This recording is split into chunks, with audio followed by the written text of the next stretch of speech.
Welcome to Sit and Stay, the podcast that breaks down the challenges of starting and maintaining a mental health practice into digestible chapters.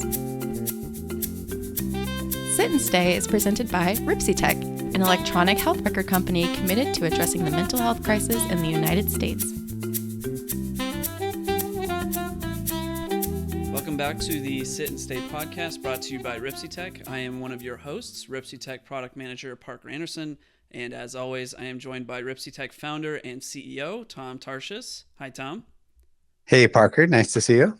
Always good to see you, Tom. Today, we are joined by a very special guest. We have Julia Maestas of I got it wrong.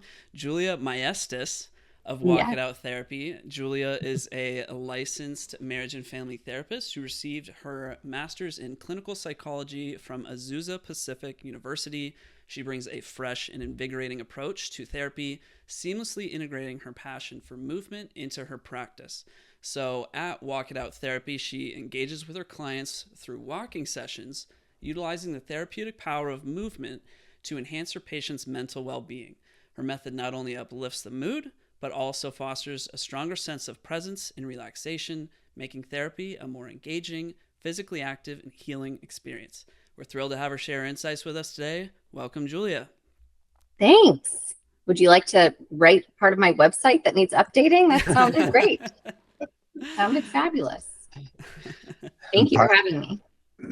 Parker is very skilled at that. And Julia, thanks so much for joining us. And before the podcast started, I was mentioning to Julia how at the clinics I founded, we used to have a clause in the office policies saying, you know, we have like to take kids outside sometimes for the therapy sessions. And when I've always found that to be a lot more fun and invigorating. And lots of times when therapy stalls, like getting movement rolling really can fire up those sessions. And so I was really excited when Parker was telling me about your practice and what you've done, Julia. And so really happy to have you on and hear about yourself and everything you're doing. And can you start by just telling us a little bit about, you know, how did you take this path or get interested in being a mental health clinician? Yes, I perhaps took a non-traditional route. When I went to undergrad, I had no idea what I wanted to do. And so I majored in journalism because I always liked to write. And there was a little bit of public relations in there because my mom always said I was, you know, talking was one of my strong suits. So I said, okay, I could try that. So after graduating with those degrees, I tried working in the world of PR, and I moved back here to Los Angeles where I'm born and raised. And I quickly realized that it was not the pace, or it just wasn't fulfilling. I wanted to help people. And I myself had been in therapy since I was about, 13, and why not kind of try this field? I had a therapist who was very inspirational to me, and I admired her so much. And I thought, how do I get to do what she does every day? And she didn't do walking therapy or anything, but I just really admired her and really looked up to her and still do. And so I kind of picked her brain about how do you go about becoming a therapist? And then I applied to grad schools about 2 years after graduating with my undergrad. So took me a little bit of time to realize it, but I'm so glad and grateful. And I cannot imagine, they say, what other career might you have? I have no idea. I love it. So I found myself in the right place. Very good. Yeah. I don't know when you're working with your teens or young adult clients, but I feel in general, having like a different experience after finishing college or trying some other things out. I always feel like it helps people land in the profession they really wanted by having that. Totally. And I feel very grateful too to have, parents who encourage, like, I don't know, go do an internship and see what you like, or go do this. I did not have to pigeonhole myself into any particular thing. So I really appreciate that about my parents. Very good. Very good. And then it looks like you work with teens to like however old. Yeah. I say 16 to 65, but that's been amended many times. and how when you started, did you start as walking therapy, or tell us how you were able to bring your like passion into your therapy practice? So when I was in grad school, I knew that I wanted to do private practice. I had no desire to do, DMH work. And I know that sounds very, spoiled, but I was like, that is not why I'm doing this. I want to connect one-on-one to people in my own practice, much like my therapist who I admired, and in grad school, when I was doing some internships and going to school, you're busy. And then I didn't have time to connect with friends, but I realized if I called them and said, hey, I'm going for a walk after work, do you want to come meet me? They would join me. And I started really looking forward to that and recognizing, oh, like this is such a great way to, one, decompress. Two, I feel like we're having very meaningful conversations in a non-distracted place. Walking is free. Like it just felt like a really nice sort of release at the end of each day. And I think my friends really liked it too. They weren't exactly doing it on their own, but when I would call them and say, let's go do this thing, they would join me. And I learned in part of my internships, not in the mental health field, that I could not sit still in a desk all day. It was torture. So I said, how do I not sit all day? And how do I get, paid to talk to people? And so as I was doing that, I thought, yeah, like I want to walk and talk. And I remember telling one of my professors, and she was sort of poo-pooed it, which made me be like, oh, watch. Okay, yeah. I'm going to go do this. So I'm grateful to her.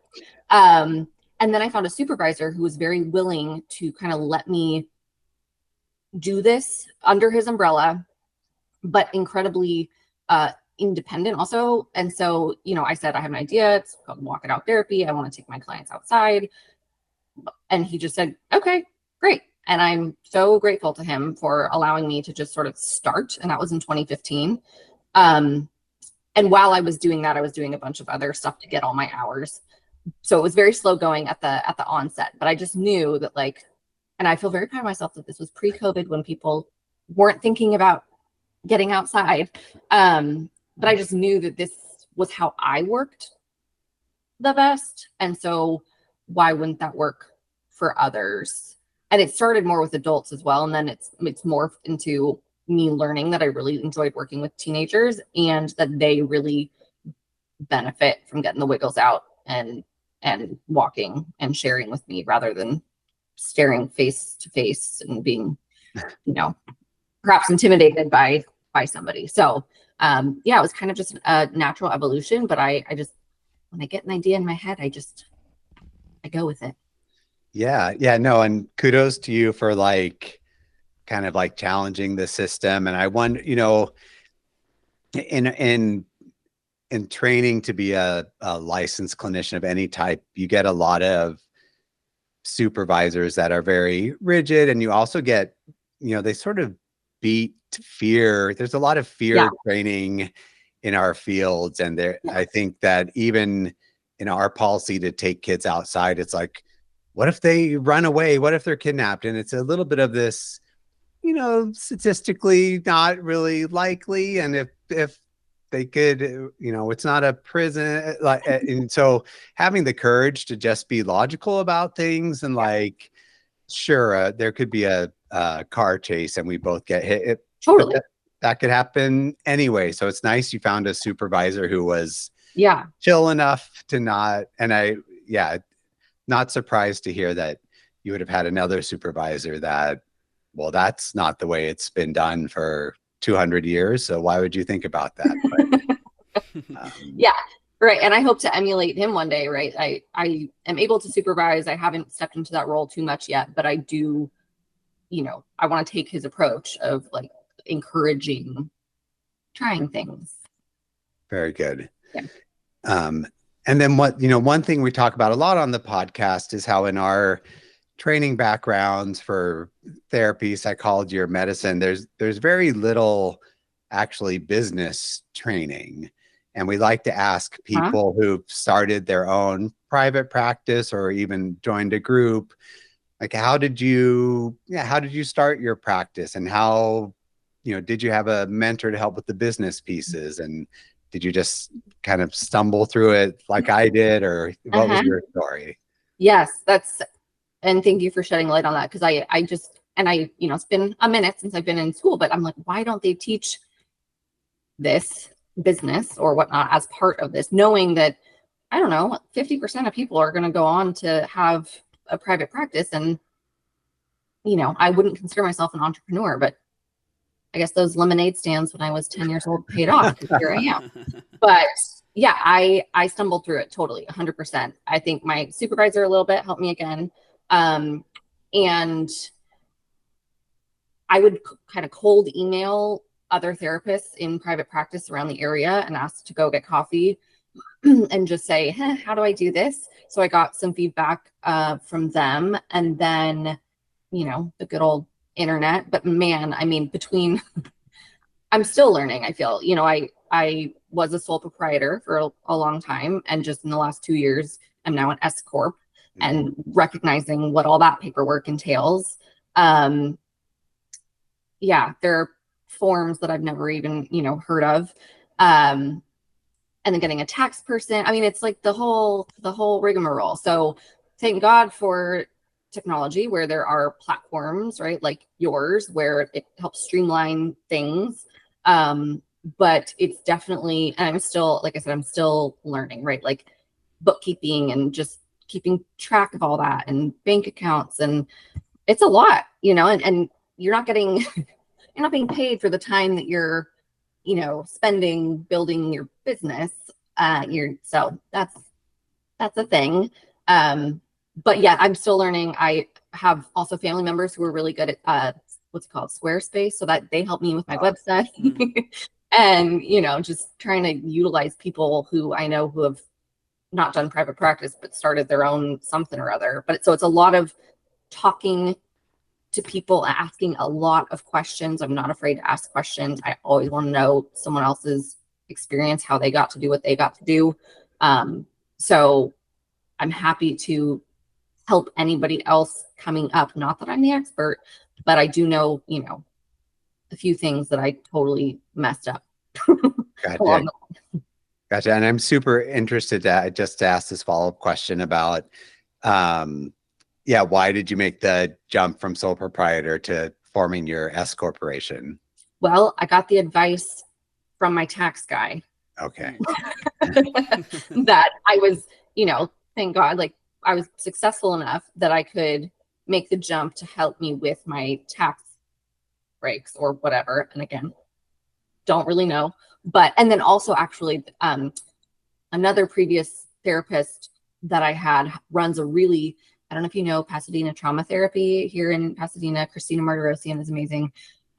She sort of also said, hey, like I was emulating her practice in the sense of, oh, she was this, then she was this, then she was this. And she has since grown a lot, but she was telling me about sole proprietor to S Corp. Gotcha. And you can tell me if that's a bad decision, but that's where I'm at. No, it's definitely the right decision. And again, I'm no expert either, but there are, in general, as a sole proprietorship, you're paying personal income tax levels on business taxes, and as a corporation, there's an overall lower tax rate. So, and there's some other benefits as well. But it seems like, and then sometimes people do that if you're getting ready to bring on employees, and I don't know if that's in your future or. I've thought about it. It's definitely something I don't know if I'm quite ready to do, but I am open and interested, and that would, make it easier. I think Parker would agree with me that you give the energy of a great boss and mentor. So it'd be, I'm sure people would love to come work with you. Yeah, I guess I get nervous thinking, ooh, okay, but do I have enough, phone calls every week to hand you a client and say, go ahead, right? I feel that pressure, to be responsible for their success and their just having enough to do, kind of thing. Understood. Yeah. Definitely marketing ways that you could could probably do that. But yeah, it's all to that same credit of being a good boss and mentor. You have that same, you want your employees to be well taken care of financially and in every other way. So it does bring that extra burden. But it's in the works. And I know if and when I do that, I'm going to start again with the emailing the people that have, done this before and asking a million questions and figuring it all out. It's a constant learning process. It is. Yes. It is. Well, and then we have we talk a lot about different regulations in our field, and Parker has this great question that he's added to the list, which may be a little bit unique for your practice, but it's around, I can see the supervisors being paranoid about patient confidentiality if you're out in a public space walking. But tell us your thoughts about confidentiality and being in a public setting for performing therapy. So in my consent form, I have a big chunk about confidentiality and saying that I cannot promise that somebody is not going to overhear our conversation, right? Well, of course it's confidential between me and you and all that stuff, but I cannot control the elements.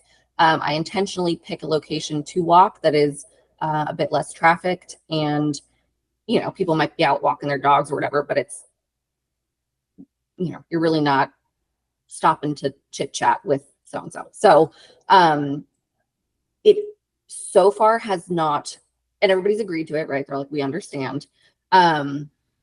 It so far has not been an issue there because I go to the same spot. Some of the neighbors end up, seeing me quite a bit. And one time this woman did come out and said, I see you all the time. Like, what are you doing? Right. And I was with a client at the time. And I was like, oh, I'm out walking, we're walking and talking. And she's like, oh, okay. I did not go into it. I just kept going. And I say to my clients too, hey, if somebody were to stop us or maybe somebody walking on the street, you can introduce me however you want. You can say, this is my friend. You can say nothing. I don't care. We can play it off, or you can say, this is my therapist. Actually, yeah, one time this girl did recognize a couple that was walking. She said, oh, hi, Mrs. So-and-so. And, she was just open with it or whatnot. But there was also one now that I'm talking about, like, oh, have been experiences. There was one time where high schooler, when I told her mom the neighborhood I walk in, she was like, oh, a lot of her friends live in that neighborhood. So with her, I did make an exception where we kind of pushed our location to a different place so that she wouldn't feel, because I don't want to walk by my schoolmate's house wondering if they're home and why they're walking with a strange woman, So, so it's not been a real issue, but I definitely make it clear that is something to consider if you are worried about somebody overhearing something. It can happen. No, and I we have these HIPAA laws. I think a lot of it is overblown. I think especially among our youth, they're sort of proud to be in therapy, and I really like you can introduce me however you want as my friend therapist, and the idea that as a practitioner somehow you're going to get sued because you were out walking with a patient and someone overheard something is another, like, you're going to be struck by lightning first sort of scenario.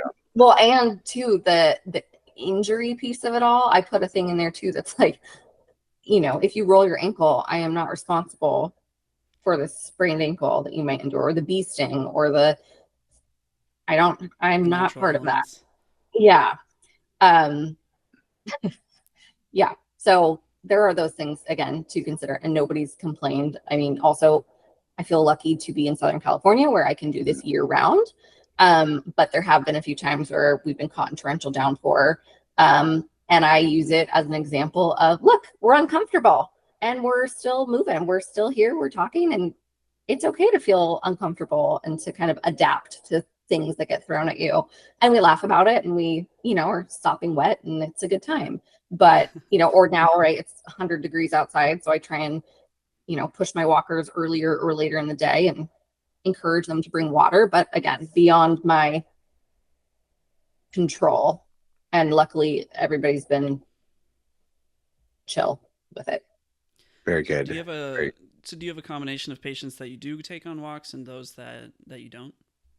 Yes, I have virtual clients, which happen due to I'm in Southern California. If they're in Northern California or even, in Santa Monica, it's too far to drive here. We do virtual. I don't have office space. I just work from home or at my walking location. The other caveat is I work a lot with eating disorders, and they have to be medically cleared to, if what they're experiencing is an eating disorder, they have to be medically cleared to be able to walk, because we're not working out. This is not about exercise, and a lot of them might use it that way. So, yeah, great comment. I also had a question. Earlier, you mentioned COVID. I'm curious, how did you respond to that at that time? Were you still able to take clients on walks outside, or was it primarily a virtual experience? Yeah, so I'm trying to think back.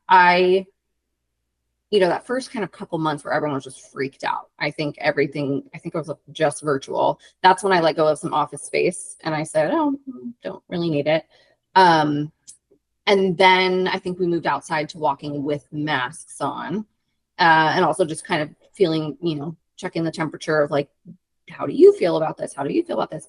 But I would say it was, maybe 2 or 3 months of no contact at all. And then back to walking or virtual. So I always say too, like COVID really, propelled my practice as well, which I think a lot of us experience. And, the virtual component opened me up to this whole state of California, which has been so lovely to expand in that way. And also give me like kind of a nice break between walkers and virtual, because I can't walk for 8 hours a day. So it allows me to sit down in between. But so COVID luckily didn't have a huge impact. But I know that more therapists are now kind of adopting this outside modality because of COVID, which is great. Yeah. You mentioned, having like a primary walking location. I'm curious, if you could pick any walking location to conduct therapy with your clients in the world, where would you like to go? In the world? Wow. Wow, that's a great question.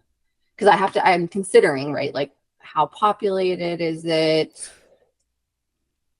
Because of like I do 50 minutes, round trip. It's not we're not going point to point unless they want. I mean, I've never considered that, but if they had someone to come pick them up, I suppose. I don't know. I do really love the ocean and the beach. The only trick is, then I would have to live there, which wouldn't be a problem, but I don't know how to make that happen. And then I also love like huge trees. Like I'm thinking of the redwoods, and like that would be so cool as well. I don't know. I'll have to give that more thought. That's a great question, because I'm just like, oh, which nice neighborhood am I going to walk in? But walk anywhere in the world. I will consider. Very good. Very good. Well, great. And then Julia, one thing we like to ask our guests is, there's a lot of, I think things are getting better, but in general, the state of mental health care in the US and world is pretty broken. And with your experience, if you could change one thing about the state of the mental health field, what would you like to change? Well, I feel like I'm part of the problem, because I'm, not everybody can access sort of my services in a way, because I wish insurance worked more collaboratively and more fairly with practitioners, so that because I would happily I don't take insurance. I would happily do it if it made sense. And I wish it did, because I want to, I understand that when people call and they say, oh, you don't take insurance, I'm potentially losing a client, right? Because they want someone who does. that's fine. But I wish that there was some way that was easier, more streamlined for practitioners and insurance companies to work together. Yeah. No, and I would have to agree that the access and there,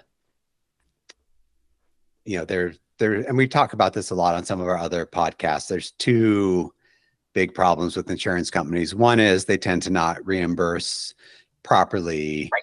And occasionally, with a lot of years or so, maybe you find someone rational. Sometimes you can actually get a reasonable reimbursement rate. But then the second piece, which we're trying to address with our EHR, is as you alluded to earlier, that there's the time you work that you don't get paid for. Mm-hmm. And if you accept insurance and then a claim is denied and you're on the phone for an hour trying to get it fixed, that is a big flaw with current systems. And it's just something that, small groups or people don't really have the time to deal with that. Things have gotten, I've been fighting with insurances since 2007. I'd say things are, it was maybe 20% tolerable then, maybe it's 40%, but there's still a long way to go. I almost wonder, we do some government work and I feel like there should be legislation. It's time to get legislation involved, because like 60% mental health clinicians don't take insurance, and almost everyone would if it was reasonable. And exactly. So that's probably my biggest thing. And two, just like having mental health resources accessible for all populations obviously would be lovely. Agreed. On a more positive note, is there anything you're excited about in the mental health field right now? I'm excited. Well, I guess I would say, as I just said, like, there's not a lot of accessibility, but I am also excited about, like with all the virtual stuff happening, that we are reaching broader audiences, and, people in a 500 population town can get therapy because they can do it virtually. So I think that is really cool. Again, being someone that works with eating disorders, I'm glad there's more kind of talk about it, especially with social media and all this stuff. But I hope that it continues in that trajectory going forward, that more clinicians even have, more training and experience and knowledge in that department, because I feel like it's underrepresented. Yeah, there's been a few eating disorder treatment centers in Northern California have closed, and I at least one of them has some Southern California branches also. And I know, that it's another, if you're a parent with a teen with an eating disorder, you're usually desperate to get help. Totally. And there's, when you talk about residential or PHP programs, there's so many wait lists and qualifications that you have to meet in order to even be accepted to go to these places. And then once you're there, then it's like, oh, what's your, follow-up treatment? What therapist are you going to see outside of this facility that is going to continue your care? And, it's a lot, and it's confusing for especially parents to navigate. What does my child need? So I hope there just continues to be more conversation and accessibility too in the eating disorder space. Very good. And then as we're coming to the close of our questions, we also always like to ask, is there something in the mental health field that you'd like to shed more light on, or in your work with your unique practice, anything that you can share with our guests that could be useful information for them? Yeah. Well, I think kind of, just along the lines of walking and talking is movement, and how important, and again, I'm not saying movement like working out and running a race, but just moving energy through your body. The bilateral stimulation of walking, right, left, right. It really relaxes you and unsticks you, kind of to your point earlier about the kids kind of like, oh, we're stalled. What do we do? Just that movement, right, gets things going. So I would say take a walk, just even, I don't know, if you have a client that you talk on the phone, walk with them and talk with them, just try something different, or call your friend and go for a walk and see what different type of conversation you have, as opposed to sitting at a coffee shop kind of thing. So I would say movement. And then again, just with eating disorders and whatnot, I would love for there to be more just education and knowledge around that, and that not everybody diagnosing themselves off of, TikTok and just like, oh my gosh. So it's amusing.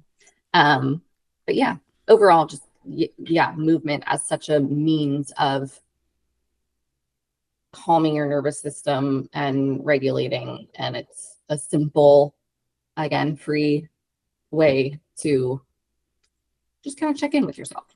Very good. Yeah, I think that's great advice, especially for the therapeutic profession, which is, most providers are sitting down, right, 8 hours a day to see their patients, especially with telehealth.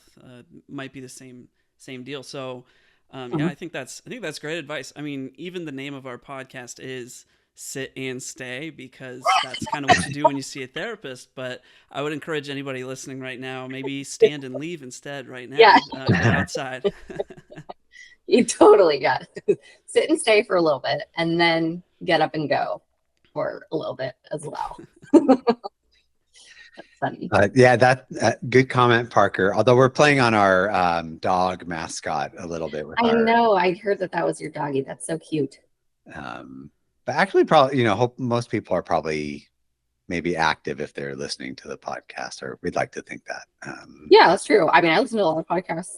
Well, I guess I'm still sitting in the car, but I'm on the move or walking or whatever. But yeah, just kind of making a mental note to do that a little bit more. Very good.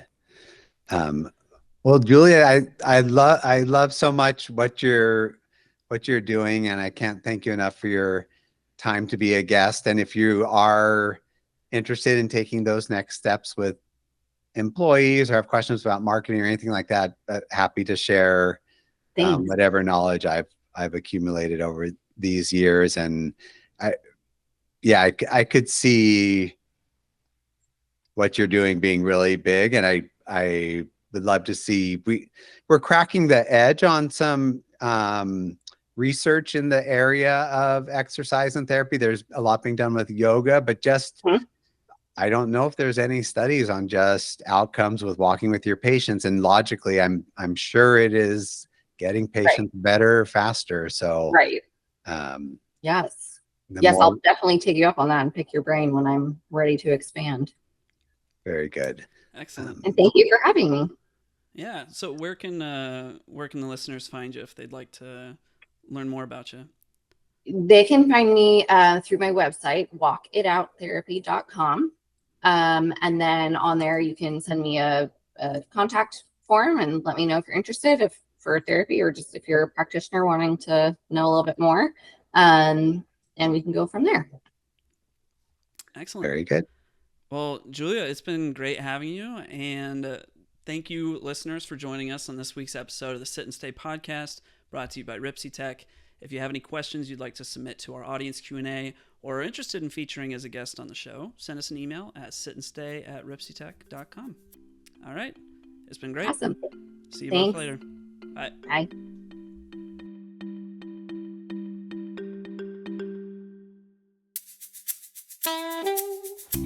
Thank you for tuning in to this week's episode of the Sit and Stay podcast. Until we meet again, we invite you to sit and stay with the ideas and stories shared today. Dive deeper into how RipsyTech can support your practice by visiting us at RipsyTech.com.